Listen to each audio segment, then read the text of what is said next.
Hi అండి అందరికీ welcome back to my channel all in one Mokshith vlogs. అందరు ఎలా ఉన్నారు? బాగున్నారా? మేము కూడా చాలా బాగున్నాము. ఈరోజు మన వీడియో వచ్చేసి సింపుల్గా బటర్ చికెన్ అనమాట. చాలా టేస్టీగా ఉంటుంది. మీరు కూడా ఒకసారి ఈ ప్రాసెస్లో అయితే చికెన్ని ట్రై చేయండి.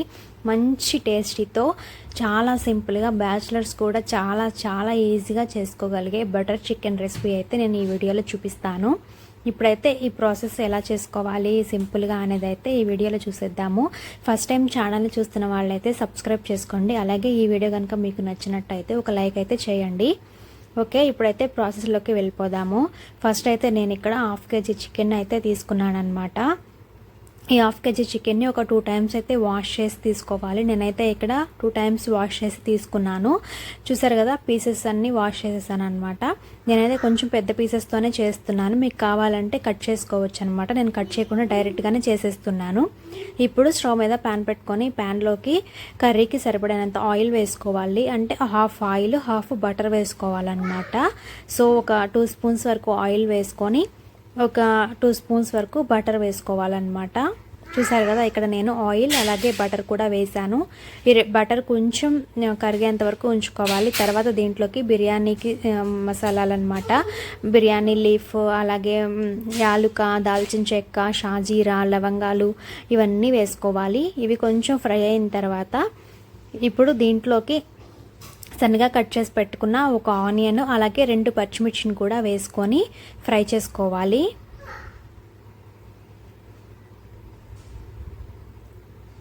చూసారు కదా, ఇక్కడ ఆనియన్స్ అండ్ పచ్చిమిర్చి కూడా కట్ చేసి వేసేసాను అనమాట.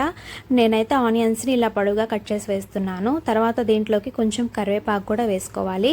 ఇప్పుడు ఈ మూడింటిని కూడా మంచిగా బ్రౌన్ కలర్ వచ్చేంత వరకు ఆనియన్స్ని ఫ్రై చేసుకోవాలి. ఆనియన్స్ ఎంత ఫ్రై అయితే అంత బాగుంటుంది అనమాట కర్రీ టేస్ట్. చూసారు కదా, ఆనియన్స్ అయితే మంచిగా ఫ్రై అయిపోయినాయి. ఇప్పుడు దీంట్లోకి 1 spoon వరకు అల్లం వెల్లుల్లి పేస్ట్ని అయితే యాడ్ చేసుకోవాలి. నేను ఇక్కడ 1 spoon మాత్రమే వేస్తున్నాను. 1/2 kg చికెన్కి ఓన్లీ 1 spoon అల్లం వెల్లుల్లి పేస్ట్ మాత్రమే వేస్తున్నాను అనమాట. తర్వాత ఈ అల్లం వెల్లుల్లి పేస్ట్ వేసినాక పచ్చివాసన పోయేదాకా ఫ్రై చేసుకోవాలి. అల్లం వెల్లుల్లి పేస్ట్ పచ్చివాసన పోయినాక ముందుగా మనం వాష్ చేసి పెట్టుకున్న చికెన్ మొత్తాన్ని కూడా ఈ ప్యాన్లోకి యాడ్ చేసుకోవాలన్నమాట.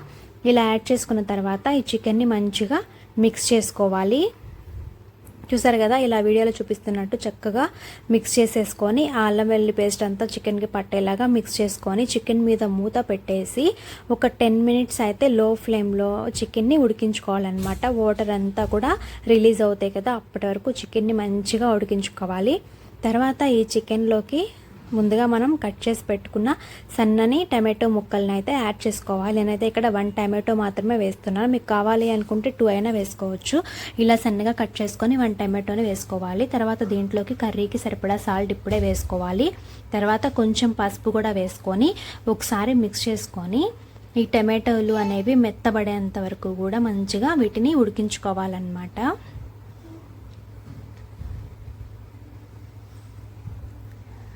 ఈ టమాటోలు పేస్ట్ చేసి అయినా వేసుకోవచ్చు. నేనైతే ఇక్కడ చిన్న పీసెస్ కింద వేసాను. మంచిగా ఉడికిపోతాయి అన్నమాట. ఇంకా మనకి ముక్కలేం కనిపించవు, చాలా బాగుంటుంది. ఇలా మొత్తం మిక్స్ చేసేసి దీని మీద మూత పెట్టేసి చికెన్ని ఇంకొంచెం సేపు అయితే ఉడికించుకోవాలి. చూసారు కదా, చికెన్ ఇప్పుడు చక్కగా ఉడికిపోయింది. టమాటోలు కూడా మెత్తగా అయిపోయినాయి అనమాట. ఇప్పుడు దీంట్లోకి కర్రీకి సరిపడినంత కారం అయితే యాడ్ చేసుకోవాలన్నమాట. అంటే ఎవరి స్పైసీని బట్టి వాళ్ళు కారం అనేది యాడ్ చేసుకోవచ్చు. నేను ఇక్కడ కారం కొంచెం ఎక్కువగానే వేస్తున్నాను. 1.5 spoon వరకు కారం అయితే యాడ్ చేశాను అనమాట. ఈ కారం కూడా ఒకసారి మిక్స్ చేసుకొని కొంచెం కారం ఫ్రై అయ్యేంత వరకు కూడా ఫ్రై చేసుకోవాలన్నమాట. లేదంటే కారం పచ్చివాసన వస్తుంది కదా. ఆయిల్లో కారం కొంచెం ఫ్రై అవ్వాలి. చూసారు కదా, వాటర్ ఇంకా ఉన్నాయి అన్నమాట. ఇలా కారం ఫ్రై అయ్యాక ఇప్పుడు దీంట్లోకి చికెన్ మసాలా యాడ్ చేసుకోవాలి. ఈ చికెన్ మసాలా అనేది బయట మనకి షాప్స్లో అవైలబుల్గా ఉంటుంది కదా, అదేనమాట. తర్వాత దీంట్లోకి 1 spoon వరకు గరం మసాలా కూడా యాడ్ చేసుకోవాలి. చూసారు కదా, చికెన్ మసాలా అలాగే గరం మసాలా వేసుకొని వీటిని కూడా ఆయిల్లో కొంచెం సేపు ఫ్రై చేసుకోవాలి. ఇంకా దీంట్లోకి నేను ఎక్స్ట్రా అయితే ఏమీ యాడ్ చేయట్లేదు. మీకు కావాలి అనుకుంటే ఈ స్టేజ్లోనే కొంచెం పెరుగును కూడా యాడ్ చేసుకోవచ్చు. నేనైతే పెరుగు వేయట్లేదు. వీటిని కొంచెం సేపు ఫ్రై చేసుకోవాలి ఆయిల్లో. ఆయిల్ ఇలా సపరేట్ అవుతున్నప్పుడు ఇప్పుడు దీంట్లోకి మనకి చికెన్ ఆల్మోస్ట్ మనకి చికెన్ చాలా వరకు ఉడికిపోయింది కదా, అందుకే నేనైతే దీంట్లో ఎక్కువ వాటర్ని అయితే యాడ్ చేయట్లేదు. కొంచెం మాత్రమే వాటర్ని యాడ్ చేసి ఒకసారి మిక్స్ చేసుకొని అంతా కూడా దీని మీద మూత పెట్టేసేసి చికెన్ని ఇంకొంచెం సేపు ఉడికించుకోవాలన్నమాట. ఆల్రెడీ చికెన్ చాలా వరకు ఉడికిపోయిందనమాట. ఇంకొంచెం సేపు ఉడికించుకుంటే ఇంకొంచెం మెత్తగా చక్కగా ఉడికిపోతుంది కదా. చూసారు కదా, ఇలా ఆయిల్ సపరేట్ అయ్యి గ్రేవీ మనకి దగ్గరగా అవుతుంది. ఇప్పుడు దీంట్లోకి కొంచెం కొత్తిమీరను కూడా యాడ్ చేసుకోవాలన్నమాట. ఇంకా మీకు వాటరీగా అనిపిస్తుంది గ్రేవీ అనుకుంటే ఇంకొంచెం సేపు చికెన్ని దగ్గరగా అయ్యేంత వరకు ఉడికించుకోవచ్చు. నేనైతే ఇంకా ఇక్కడితో అయితే స్టాప్ చేశాను, నాకు సరిపోతుంది ఇలా అని చెప్పేసి. చూసారు కదా, సింపుల్గా చికెన్ కర్రీ అయితే రెడీ అయిపోయింది. బటర్ చికెన్ అనమాట. చాలా చాలా యమ్మీగా ఉంటుంది.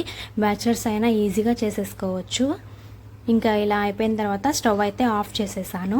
ఇప్పుడు దీంట్లోకి ఫైనల్గా లాస్ట్లో ఒక చిన్న స్పూన్ బటర్ని కూడా యాడ్ చేసుకోవాలి. మళ్ళీ చాలా బాగుంటుంది ఇలా పైన బటర్ వేస్తే.